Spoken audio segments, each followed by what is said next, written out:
નમસ્કાર સર્વ દર્શક મિત્રોને સ્વાગત છે તમારું અમારા નવા એક બ્લોગમાં જેનું નામ છે પરાગ સાતા બ્લોગ. મિત્રો, અહંકાર છે એ બીજાને ઝુકાવીને આનંદ માણે છે અને જ્યારે સંસ્કાર પોતે ઝૂકીને આનંદ માણે છે.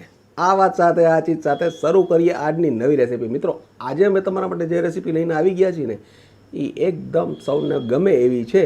એનું કારણ છે કે હવે ફરાળી વાનગી શરૂ થઈ ગઈ છે અને આજની આ ફરાળી વાનગી કઈ છે એ તો પૂછવું પડશે અમારા હોમ મિનિસ્ટરને. તો ચાલો શરૂ કરીએ આજની આ નવી રેસીપી. માહોલ જોઈને તમને ખબર પડી ગઈ છે કે આવી ગયા છીએ આપણે આપણી કર્મભૂમિમાં અને આપણી સમક્ષ હાજર છે પારું. તો આપણે એને પૂછશું કે આજે શું બનાવવાના છો તમે? આજે બનાવશું આપણે ફરાળી રગડા પેટીસ. ફરાળી રગડા પેટીસ, એના માટેની શું પ્રિપરેશન છે એ જાણી લેશું. એના માટે જો આ સિંગદાણા છે ને 250 ગરમ પાણીમાં પલાળી દીધા છે 1 કલાક પહેલા. બરોબર. 250 લીધા છે. ને આ ચટણી માટે ખજૂર ને આંબલી બે 1 કલાક પહેલા ગરમ પાણીમાં પલાળ્યું છે. હવે આપણે આ સિંગદાણા છે ને એને બાફવા મૂકવાના છે. પેલા 2 પાણી ધોઈ લેશું એટલે આ બધું ડોર હોય ને એ નીકળી જાય.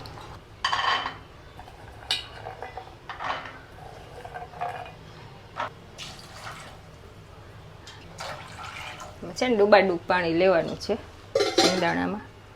એક નાની ચમચી ફરાળી મીઠું છે એ આપણે આમાં બાફવામાં જ એડ કરી દઈશું. 3 સીટી વગાડવાની છે મીડિયમ ગેસ ઉપર. ઓકે, ચાલો આપણું કુકર થાય છે ને તો આપણે રગડા માટેની એક ગ્રીન ચટણી બનાવશું. એમાં આવશે કોથમીર, સિંગદાણા, તીખા મરચાં, આદુ વધારે એડ કરવાનું છે, પછી લીંબુ અને ખાંડ આવતી જાતી ને નમક, આટલી વસ્તુ આવશે. સૌથી પહેલાં આપણે દાણાની બધું ક્રશ કરી લઈશું. થોડીક તીખી હોય ને ચટણી તો મજા આવે એટલે તીખા મરચાં એડ કરીએ.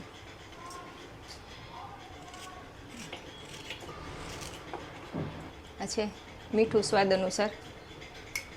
આ છે 1 મોટી ચમચી ખાંડ. પહેલાં છે ને આટલી વસ્તુ આપણે ક્રશ કરી લઈશું, પછી આ કોથમીર એડ કરીએ. કોથમીર છે ને આપણે આ દાંડલી સહિત જ એડ કરવાની છે.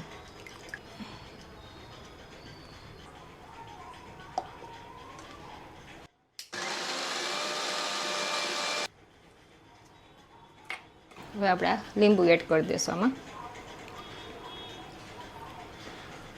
પાછું એકવાર ફેરવી દે એટલે બધું મિક્સ થઈ જાય.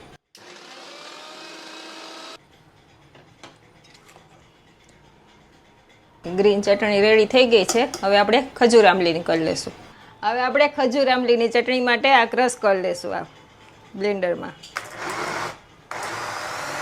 જો આપણું સરસ ક્રશ થઈ ગયું છે. હવે આપણે આમાં મસાલા એડ કરી દઈશું. છે નમક સ્વાદ અનુસાર, છે ધાણા જીરું પાવડર, છે હળદર પાવડર, આ છે લાલ મરચું. બધું સરસ મિક્સ કરી લેવાનું છે.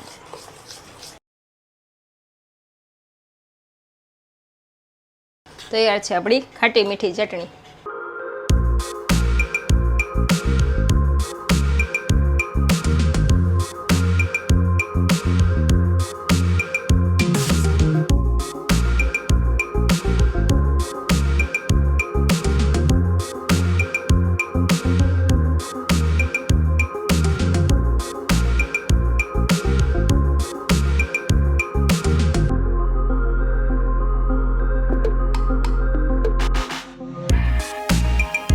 આદુ મરચાંની પેસ્ટ તૈયાર કરવાની છે. એના માટે આપણે 2 ઇંચનો આદુનો ટુકડો લીધો છે ને 2 તીખા મરચાં લીધા છે રગડા માટે. પહેલાં એને ખાંડી લેશું. તૈયાર છે આપણી પેસ્ટ. હવે આપણે રગડાનો વઘાર કરી લઈશું. આપણું કુકર એ ઠંડુ પડી ગયું છે. હવે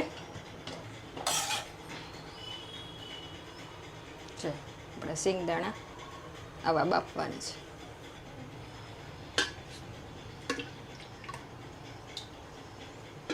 ચાલો આપણી કઢાઈ મૂકી દીધી છે. 2 ચમચી તેલ લઈ લીધું છે. તેલ ગરમ થઈ ગયું છે. આ છે જીરું 1 ચમચી. જીરું ગુલાબી થઈ ગયું છે. આ છે આદુ મરચાંની પેસ્ટ. આપણી તેલમાં જરાક સાતરી લઈને તો સરસ સુગંધ બેસી જાય રગડામાં. રગડો છે ને પાણી સહિત જ આમાં એડ કરી દેવાના છે આપણે આ દાણા.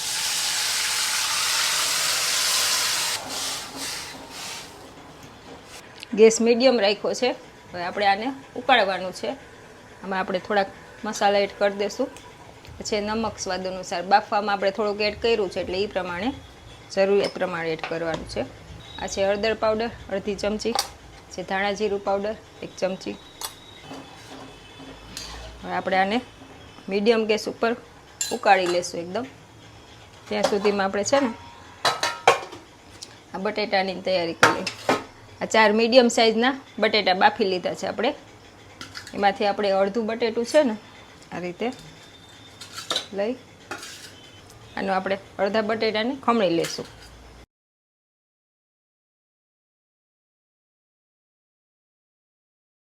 એકદમ બારીક કરીએ ને તો સરસ આમાં મિક્સ થઈ જાય. સિંગદાણા છે ને સરસ માપના બફાઈ ગયા છે. આપણે સરસ ઉકળવા માંડ્યો છે રગડો. 4-5 મિનિટ થઈ ગઈ છે. હવે છે ને આપણે આ બટેટાનું છીણામાં એડ કરી દઈશું એટલે આપણો રસો ઘાટો થાય રગડાનો. હવે આપણે આમાં આ છે ગરમ મસાલો ઘરનો 1 નાની ચમચી આવશે. આ છે શેકેલા જીરાનો પાવડર એ 1 ચમચી. હવે આ છે ને આપણે ગેસ સ્લો કરી નાખ્યો છે. પાછું આ 4-5 મિનિટ આપણે બટેટાનું આ રગડા સાથે સરસ મિક્સ થવા દેવાનું છે. હવે આપણે પેટીસની તૈયારી કરી લઈશું. બટેટાનું છે ને આવો ઝીણો ભૂકો કરવાનો છે.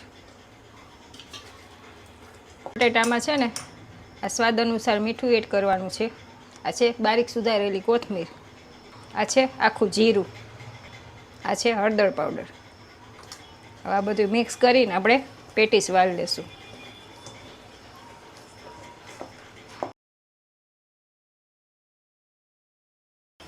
આપણે આ રગડો સરસ ઉકળી ગયો છે એનો ગેસ આપણે બંધ કરી દઈશું. હવે આ રીતે છે ને છે તેલવાળું હાથ કરતું જવાનું. આવી આપણે મીડિયમ પેટીસ વારી લેશું. બટેટા થોડાક વહેલા બાફી લીધા હોય ને ઠંડા હોય ને તો આવી પેટીસ સરસ થાય. એટલે ઠંડા બટેટાની પેટીસ કરીએ આપણે એટલે સરસ સેટ થઈ જાય.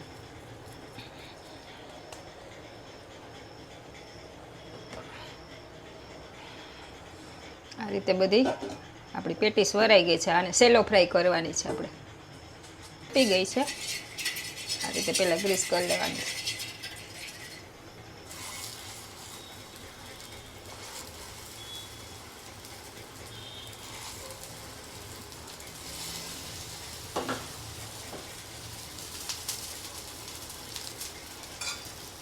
ગેસ મીડિયમ રાખવાનો છે. બહુ ફાસ્ટ નહીં સાવ ધીમો નહીં.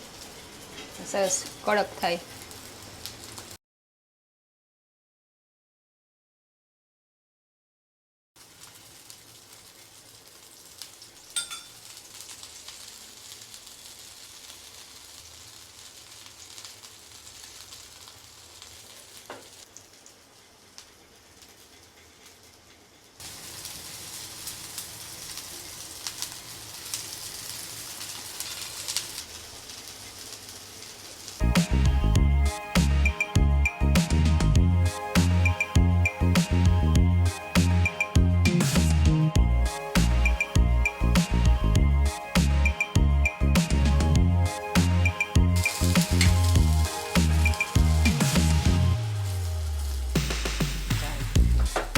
પેટીસ આપણી રેડી થઈ ગઈ છે. હવે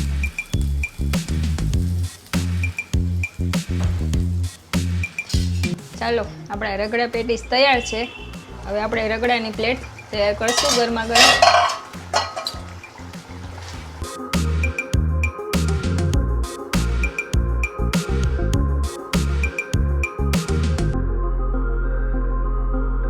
સૌથી પહેલાં છે ને આપણે આ પેટીસ એમાં એડ કરી દઈશું. રીતે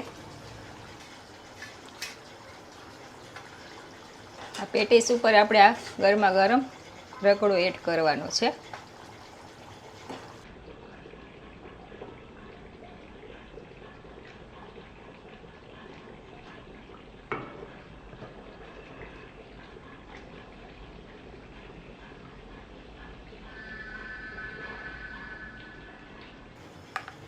રગડા ઉપર આવશે આપણી આ ખાટી મીઠી ખજૂર આમલીની ચટણી.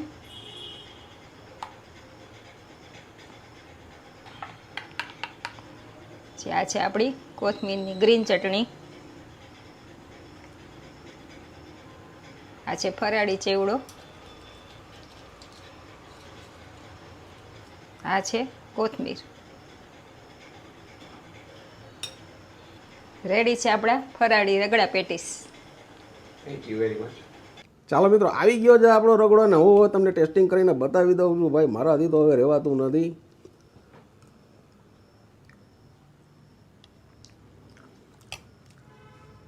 મસ્ત. હવે હું આ રગડાની મજા માણું છું. આશા રાખી છે કે આજની આ રેસીપી તમને ખૂબ ગમી હશે. જો ગમી હોય તો વધુમાં વધુ લોકો સુધી તમે આને શેર કરજો. અને હા મિત્રો, જતા જતા આ સમયમાં તિરાડોમાંથી તો બધાઈને જોવાની આદત છે, પણ એકવાર દરવાજા ખોલી દો, કોઈ ડોકું નહીં તાણે. આ વાત સાથે, આ ચીજ સાથે ફરી મળીશું નવી વાત સાથે. ત્યાં સુધી તમે અમને રજા આપશો ને તમે અમારા પોતાના છો, એટલે તમને કહી છીએ કે તમે તમારું ધ્યાન રાખજો, તમારા પરિવારનું ધ્યાન રાખજો અને ખાસ સ્વસ્થ રહેજો. નમસ્કાર.